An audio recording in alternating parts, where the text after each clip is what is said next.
Ó, eu não tô sentado atrás da bateria hoje porque eu vou te entregar de mão beijada o que eu tenho certeza que ninguém fez e eu também não fiz uma época. Vou entregar pra você aqui, ó, mastigadinho, toda a primeira parte do livro do Pozzoli. Eu tenho certeza que você ignorou aquela primeira parte que só tem a parte que ele escreve. Só que, quando a gente pula direto pros exercícios, a gente tá perdendo uma parte essencial, que é o contato direto com o autor. Pra você que não conhece o Pozzoli, ele foi escrito no comecinho de 1900 ali, né? O Heitor Pozzoli, que é o autor desse livro, ele viveu entre o final de 1800 e o começo de 1900.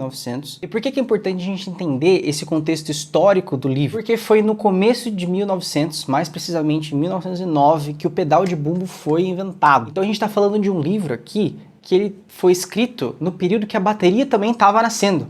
Então são duas coisas que caminharam juntas ali. É um livro de rítmica nascendo junto com o kit de bateria que a gente conhece hoje. Se você não conhece um pouco da história da bateria, no começo, as peças de bateria elas eram separadas, cada pessoa fazia uma coisa, né? E a gente vem desse histórico mais de banda marcial. Um cara toca o bumbo, outro cara toca a caixa, outro cara toca o prato. As coisas elas foram, em vez de se manterem separadas nas bandas marciais, elas foram se juntando. Então uma pessoa fazia o trabalho de duas. Com a invenção do pedal do bumbo, eles pararam de fazer aquele esquema de drum and bass, né? Que ele colocava o bumbo de um lado, a caixa de outro. E aí ele passou o bumbo pro pé, depois inventou a máquina do hi-hat e tudo mais, e as coisas elas foram se formando nesse comecinho aí de 1900, que é mais ou menos a data aí que esse livro ele estava sendo desenvolvido, que o próprio Pozzoli estava estudando e ele sentiu a falta de algo para estudar somente a rítmica da coisa. E pensando nessa dor que ele mesmo tinha, ele desenvolveu essa metodologia rítmica que a gente usa até hoje. Mas vamos entrar direto no que ele fala aqui no livro, porque você vai ver quanta coisa a gente pode parar para pensar lendo só essa primeira página antes dos exercícios. Ele começa falando aqui, ó, a música tem uma linguagem própria formada por sons. Você fala, ai que bagulho besta, né? É óbvio que a música é formada por sons. Só que a gente nunca para pra pensar real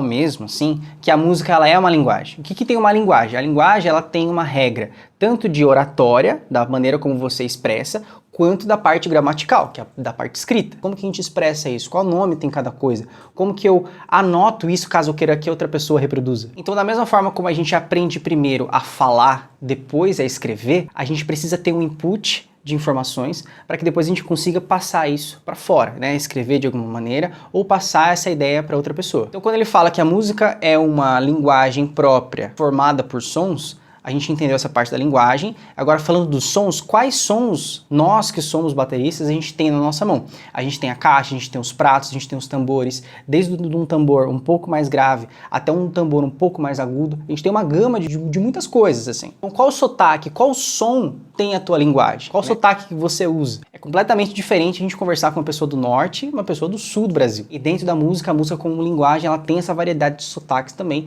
E a gente, como músico, existe uma gramática universal que, independente do sotaque, a gente consegue acessar o ritmo e a gramática que está por trás de todas essas coisas. Então olha só quanta coisa você já perdeu em uma linha desse rolê. É legal demais, eu gosto demais disso. Daí ele continua aqui, ó. Os sons distinguem-se pelos seus graus, do grave ao agudo e pela sua duração. O que isso pra gente que é batera, isso importa? Os sons, eles se distinguem pelos seus graus. Quando a gente vai afinar os tambores, a gente pode fazer a distância de graus entre as notas fundamentais das duas peles. Então, se você conhece um pouco de teoria musical, o que é um dó, o que é um ré, a distância entre uma coisa e outra, mesmo que você não toque um instrumento harmônico, não seja o teu primeiro instrumento, a gente vai usar esse conhecimento do intervalo que existe entre uma nota e outra para poder afinar a bateria. Obviamente que hoje existem aplicativos para isso, mas nada substitui a tua percepção do que é mais grave, do que é mais agudo. Pô, essa música ela vai pedir uma coisa, uma caixa mais fechada, uma caixa mais aberta.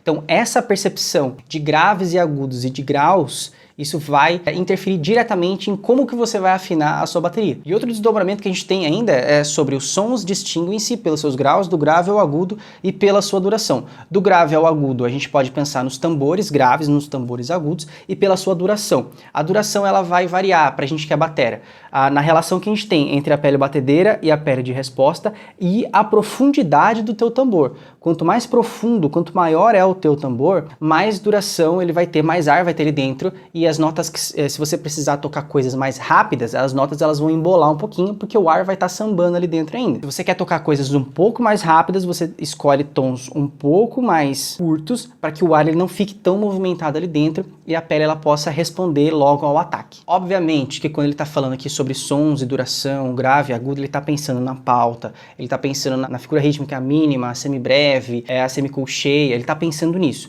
Mas o que eu tô fazendo aqui é trazendo uma aplicação pra gente que é batera, porque se a gente não tem essa capacidade de parar pra pensar nas coisas, o nosso som fica uma porcaria. E daí você fala, ah, pô, minha batera aqui é ruim, não sei o que, às vezes, é a pessoa que tá atrás da batera, que no caso é nós. Brincadeiras à parte, o problema é a nossa percepção mesmo. Aí na próxima parte aqui, no próximo parágrafo, ele começa a falar assim, ó, para indicar exatamente esses sons, a duração deles e tudo mais que a gente conversou até aqui, de conformidade com a sua altura e duração, convencionou-se adotar um sistema de escrita nota, para cuja compreensão torna-se preciso um estudo especial. Então, existe uma duração, existe um som que dura um certo tempo, e eu preciso dar a esse som um símbolo, que são as notas musicais. Da mesma forma como esse som A é representado pela letra A, determinados sons aqui que a gente vai tirar da bateria são representados por outras notas, por outras figuras. Para isso, você precisa parar para poder estudar tudo isso aqui. Aí você pode falar assim, pô, mas o fulano de tal, que é um baita mestre, o cara toca muito, não sei o que, ele não lê nada, ele aprendeu sozinho, pá, não sei o que, então isso aí não é tão importante. Só que, cara,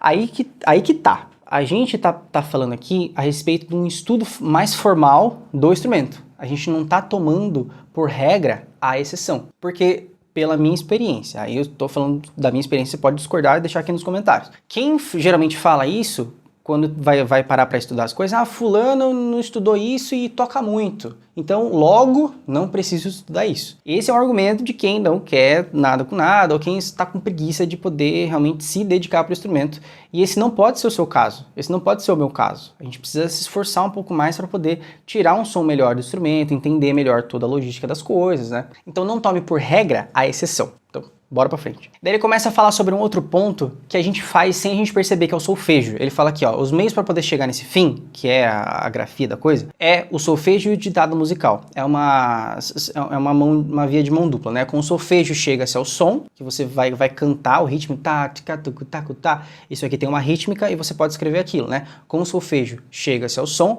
através da leitura do sinal. Então você lê aquilo, canta e você chega no som. Com o ditado, por intermédio da percepção do som, chega-se ao sinal. Então é toda uma cadeia de coisas que você consegue ter, tanto o input quanto o output de todos esses sons. E ele ainda explica, né? É fácil deduzir como esses dois mecanismos se completam reciprocamente e como devem caminhar juntos no ensino fundamental da música. Então a gente está falando aqui de um ensino mais fundamental, um ensino mais formal da música, né? Aí você fala, pô, mas solfejo é esquisito, ficar fazendo tá,